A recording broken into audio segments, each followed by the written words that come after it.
আসসালামু আলাইকুম ভিউয়ার্স, আশা করি সবাই ভালো আছেন, সুস্থ আছেন এবং সুন্দর আছেন। ভিউয়ার্স, একটা কথা না বললেই নয়, বিদেশ ও পররাষ্ট্র মন্ত্রণালয়ের যিনি দায়িত্ব পেয়েছেন তার এই উদ্যোগটা, তার প্রতি আহ্বান থাকবে দেশের বৈদেশিক খাত, দেশের শ্রমবাজার, যারা বিদেশে যায় কাজ করার জন্য, মিডল ইস্ট থেকে শুরু করে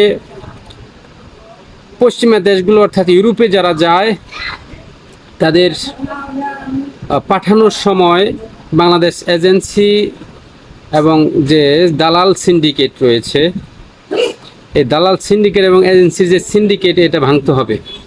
এর ভাঙার কোনো বিকল্প নাই।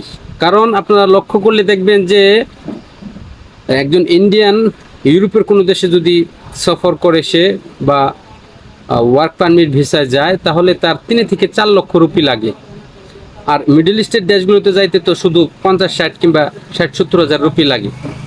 সেই ক্ষেত্রে আমাদের মিডল ইস্টে যেতেই লাগে 5 থেকে 6 লক্ষ টাকা, কোনো কোনো ক্ষেত্রে আরও বেশি, জায়গা বিশেষে এবং চাকরির প্রকার ভেদে। আর ইউরোপের উদ্দেশ্যে গেলে মোটামুটি 15 থেকে 20 লক্ষ টাকা মিনিমাম। এর থেকে আসলে বাঁচার উপায় কি? বাঁচার উপায় হচ্ছে এই সিন্ডিকেট ভাঙতে হবে। দালাল সিন্ডিকেট এবং এজেন্সির যে একটা প্রতারণার চক্রের যে একটা মহড়া চলে, সেটা ভাঙতে হবে।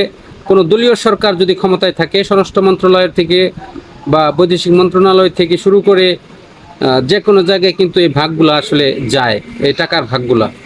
তো এখন আমি আশা রাখি যে অন্তর্বর্তীকালীন সরকারে যারা আছেন, তাদের এই টাকা খাওয়াগুলো খাওয়ার আর কোনো দরকার হবে না, এবং কি তারা খাবেও না।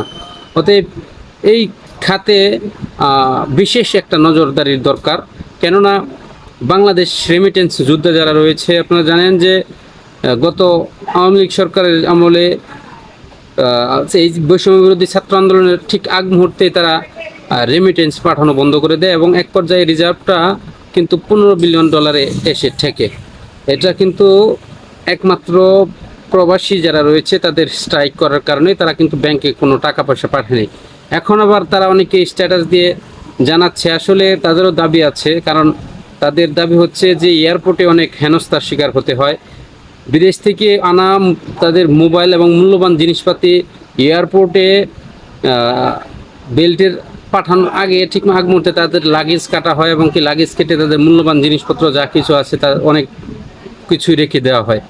এসব ক্ষেত্রে অবশ্যই নজরদারিতে আনতে হবে, এবং কি তাদের ভিআইপি সম্মান জানানোর কথা বলেছেন তারা, যে তাদেরকে সম্মান জানাতে হবে। এবং কি কিছুদিন আগে ইউএস এয়ারলাইন্সের একটা বিজ্ঞপ্তিতে আসছে যে প্রবাসীদের মরদেহ ইউএস এয়ারলাইন্স তারা বহন করবে না। আসলে ইউএস এয়ারলাইন্স তারা বহন যদি নাই করে, তাহলে বাংলাদেশ এয়ারলাইন্সে আসুক আর যেই এয়ারলাইন্সে আসুক, প্রবাসীদের মৃতদেহটা তাদের পরিবারের কাছে পাঠানোর তারা দাবি করেছে, এবং কি নিঃশর্তে সেটা সরকারি খরচায় আনতে হবে, তাদের দাবি ছিল এগুলা। তো সবাই আসলে এইসব এই দিকটার দিকে আমি লক্ষ্য করার জন্য আহ্বান জানাবো সবাইকে, যারা যাতে করে বাংলাদেশে এই শিল্পটা বা এই যে বিদেশি এবং পররাষ্ট্র মন্ত্রণালয়ের যে শ্রমবাজার, বাংলাদেশের শ্রমবাজারটা, এই শ্রমবাজারের যারা শ্রমিক যারা বিদেশের উদ্দেশ্যে যায়, তাদের সাথে সর্বদাই ভালো এবং সম্মানের সহিত তাদেরকে ভিআইপি মর্যাদায় যেন এয়ারপোর্টে পুলিশ থেকে শুরু করে কাস্টমস কর্মকর্তা যারা রয়েছেন, প্রত্যেকেই যেন তাদের সাথে ভালো এবং সুন্দর আচার আচরণ করে ব্যবহার করে, সেই প্রত্যাশায় আশা করি সবাই ভালো থাকবেন, সুস্থ থাকবেন। আল্লাহ হাফিজ।